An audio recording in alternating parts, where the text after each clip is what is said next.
공장을 1년 내내 가동했습니다. 매출도 분명히 늘었습니다.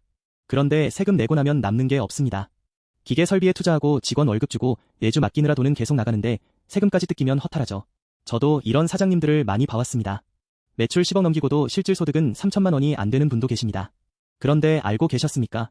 제조업은 다른 업종보다 활용 가능한 세액공제와 감면 제도가 훨씬 많다는 사실을요. 문제는 대부분의 사장님이 이미 쓸 수 있는 절세 카드를 모른 채 지나치고 있다는 겁니다. 세무사한테 다 맡겼으니 괜찮다고 생각하시는 분들 많으신데요. 세무사도 사장님이 어떤 증빙을 갖고 있는지 직접 알려주지 않으면 챙길 수가 없습니다. 오늘 영상에서는 제조업 사장님이 반드시 챙겨야 할 필요경비 처리법부터 세액공제, 감면 제도까지 하나씩 정리해드리겠습니다. 특히 두 가지 공제를 2년에 걸쳐 모두 챙기는 더블 절세 전략까지 알려드립니다. 이 영상만 보시면 올해 5월 종합소득세 신고에서 빠뜨린 항목이 없는지 바로 점검하실 수 있습니다. 먼저 제조업의 세금 신고가 다른 업종보다 까다로운지 알아보겠습니다. 제조업은 세법상 장부 작성 기준이 낮게 설정되어 있습니다. 직전 연도 수입 금액이 1억 5천만 원 이상이면 무조건 복식부기로 신고해야 합니다. 복식부기라는 건 재무상태표와 손익계산서를 모두 작성하는 정식 장부를 말합니다. 3,600만 원 이상이면 간편장부 대상이고요. 비교해보면 도 소매업은 3억 원 이상이어야 복식부기 의무가 생깁니다. 거의 2배 차이입니다. 제조업 사장님은 매출 규모가 상대적으로 작아도 장부 관리를 제대로 하지 않으면 가산세 폭탄을 맞을 수 있습니다. 무기장 가산세라고 해서 산출세액의 20%가 추가로 붙습니다. 세금이 1천만 원이면 가산세만 200만 원인 거죠. 또 하나 중요한 서류가 있습니다. 바로 제조원 가명세서입니다. 일반 사업자는 손익계산서만 작성하면 됩니다. 하지만 제조업을 운영한다면 원재료비, 노무비, 경비의 흐름을 보여주는 제조원 가명세서를 반드시 함께 작성해야 합니다. 이걸 빠뜨리면 매출원가를 정확히 마감할 수 없고 절세 이전에 가산세부터 맞게 됩니다. 제조원 가명세서에는 원재료 매입액, 기초제공품 재고액, 기말제공품 재고액, 노무비, 경비가 빠짐없이 들어가야 합니다. 제조업은 장부 기준이 낮고 제조원 가명세서까지 챙겨야 합니다. 기본기를 빼먹으면 절세고 뭐고 가산세부터 날아옵니다. 절세의 첫 번째 원칙은 총수입에서 빼주는 필요경비를 빈틈없이 증빙하는 것입니다. 필요경비가 커지면 과세표준 자체가 줄어들기 때문이죠. 과세표준이란 세금을 매기는 기준 금액입니다. 예를 들어 매출이 5억인데 필요경비를 3억만 인정받으면 과세표준이 2억입니다. 하지만 빠뜨린 경비를 챙겨서 3억 5천만 원을 인정받으면 과세표준이 1억 5천만 원으로 줄어듭니다. 종합소득세는 누진세율이라 과세표준이 줄면 세율 구간 자체가 내려갈 수도 있습니다. 먼저 외주가공비를 보겠습니다. 제조업에서 가공이나 포장을 외주업체에 맡기면 금액이 상당히 큽니다. 연간 수천만 원에서 억 단위까지 나가는 경우도 흔합니다. 문제는 이 돈을 현금으로만 덜컥 지급하고 세금 계산서를 안 받는 경우입니다. 적격 증빙 없이 지출하면 비용 자체를 인정받지 못하는 건 물론이고 증빙불비가산세 2%까지 추가로 물게 됩니다. 적격 증빙이란 세금 계산서, 사업용 카드, 현금 영수증을 말합니다.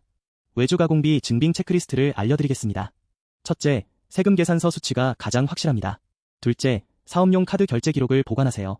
셋째, 현금 지급 시 현금 영수증 발급은 필수입니다. 넷째, 거래 내역과 납품 내역을 매칭해서 보관해 두셔야 합니다. 특히 납품서, 검수서, 계약서를 세트로 묶어두면 세무조사 시에도 문제가 없습니다. 다음은 가족 인건비입니다. 가족이 공장 일을 돕는 경우 인건비를 경비로 처리할 수 있습니다. 하지만 조건이 까다롭습니다. 근로계약서 작성하셔야 하고요. 급여는 반드시 계좌 이체로 해야 합니다. 출퇴근 기록도 남겨야 하고 사대보험도 가입해야 합니다. 이 중 하나라도 빠지면 국세청은 가족에게 돈만 돌린 것으로 보고 경비 불인정 처분을 내립니다. 급여 수준도 중요합니다. 동종업계 평균 급여 수준과 크게 차이 나면 의심을 받습니다. 월 500만 원짜리 일을 하는데 월 1천만 원을 지급하면 초과분은 경비로 인정받기 어렵습니다. 놓치기 쉬운 필요경비 항목도 있습니다. 기계 구입비만 챙기고 나머지를 빠뜨리는 사장님이 많은데요. 공장 임대료, 기계 유지 보수비와 수리비, 산재보험료와 기계보험료, 공장 전기료와 수도료, 포장재와 소모품 구입비, 차량 유류비와 운반비, 작업복과 안전장비 구입비까지 사업 관련성만 입증되면 전부 필요경비로 인정됩니다. 이런 항목들을 하나하나 챙기는 것만으로도 과세표준이 확 줄어듭니다. 감가상각비도 빼먹기 쉽습니다. 기계장치나 공장 건물의 감가상각비를 매년 필요경비로 넣어야 하는데 이걸 빠뜨리는 분들이 의외로 많습니다. 제조업 사장님에게 가장 강력한 절세 무기를 알려드리겠습니다. 바로 중소기업 특별세액 감면입니다. 이 제도는 산출된 세금에서 10%에서 30%를 직접 깎아줍니다. 게다가 매년 반복 적용이 가능합니다. 한 번 받고 끝이 아니라 계속 쓸 수 있는 절세 무기라는 뜻이죠. 감면율은 기업 규모와 공장 소재지에 따라 달라집니다. 수도권 외 소기업은 30%입니다. 수도권 내 소기업은 20%이고요. 중기업은 수도권 외 15%이며 수도권 내는 감면이 배제될 수 있어서 별도 확인이 필요합니다. 감면 한도는 연 1억 원입니다. 여기서 소기업이란 중소기업 기본법상 제조업 매출액 120억 원 이하인 기업을 말합니다. 웬만한 개인 사업자 제조업체는 소기업에 해당합니다. 수도권 밖에 공장이 있다면 매년 산출세액의 30%를 깎을 수 있다는 의미입니다. 구체적으로 계산해 보겠습니다. 산출세액이 3천만 원인 사장님이 수도권 외 소기업에 해당하면 30% 감면으로 900만 원을 세금에서 빼는 겁니다. 매년 이 금액만큼 절세가 됩니다. 이건 매년 자동으로 적용되는 게 아니라 신고할 때 직접 신청해야 합니다. 모르고 지나치면 그냥 날아가는 혜택이니 반드시 체크하셔야 합니다. 종합소득세 신고서에서 중소기업 특별세액 감면 명세서를 별도로 작성해야 합니다. 공장에 기계장치나 금형, 생산설비 같은 사업용 유형 자산을 새로 투자하셨다면 통합투자세액 공제를 받을 수 있습니다. 중소기업 기준으로 투자금액의 기본 10%를 세금에서 직접 빼줍니다. 여기에 직전 3년 평균 투자액 대비 증가분의 10%를 추가 공제받을 수도 있습니다. 참고로 2025년 귀속소득, 그러니까 2026년 5월 신고분까지는 임시투자세액 공제 특례가 적용되어서 중소기업 공제율이 12%로 상향됩니다. 올해 신고하시는 분들은 꼭 12% 공제율로 확인해보세요. 예를 들어 보겠습니다. 기존 공장 안에 기계를 2억 원어치 설치했다고 합시다. 증설투자에 해당하지 않으면 기본 공제율 10% 적용 시 2천만 원의 세액 공제를 받습니다. 임시특례 12% 적용 시에는 2,400만 원까지 공제됩니다. 기계 한 대 샀을 뿐인데 세금에서 2천만 원 넘게 빠지는 겁니다. 수입 기계장치도 공제 대상이고 내용연수 5년인 금형도 포함됩니다. 하지만 주의할 점이 있습니다. 리스나 렌탈로 들여온 장비는 공제 대상이 아닙니다. 직접 구매하시거나 세법상 인정되는 금융리스 방식이어야 합니다. 운용리스와 금융리스의 차이는 세무사와 꼭 상담하시기 바랍니다. 간단히 구분하면 금융리스는 계약 종료 후 소유권이 넘어오는 방식이고 운용리스는 사용만 하고 반납하는 방식입니다. 수도권과 밀억제권형 내 공장이라도 공장 연면적 증가를 수반하지 않는 단순 설비 교체나 추가라면 수도권 감면 배제 함정을 피할 수 있습니다. 사후관리도 중요합니다. 통합투자세액 공제를 받은 자산은 투자 완료일로부터 2년 이내에 처분하거나 다른 용도로 전용하면 공제받은 세액을 토해내야 합니다. 건물이나 구축물은 5년입니다. 여기에 이자 상당 가산액까지 추가되므로 공제받은 기계를 성급하게 중고로 팔면 오히려 손해입니다. 제조업으로 창업하신 사장님이라면 창업 중소기업 세액 감면도 반드시 챙기셔야 합니다. 기본 감면율은 50%이며 5년간 적용됩니다. 세금의 절반을 깎아준다는 거니까 엄청난 혜택이죠. 여기에 고용을 늘리면 추가 감면을 받을 수 있습니다. 실제 사례를 보겠습니다. 2023년에 제조업으로 창업한 A 사장님이 직원을 10명에서 20명으로 늘렸습니다. 이 경우 기본 50%의 고용 증가분에 따른 추가 감면 16.7%를 더해 총 66.7%의 세금 감면을 받았습니다. 거의 3분의 1을 깎은 셈이죠. 산출세액이 5천만 원이었다면 감면액이 3,335만 원입니다. 실제로 내는 세금은 1,665만 원밖에 안 됩니다. 2026년 1월 1일 이후 창업하시는 분들은 주목하세요. 지역별 감면율이 변경되었습니다.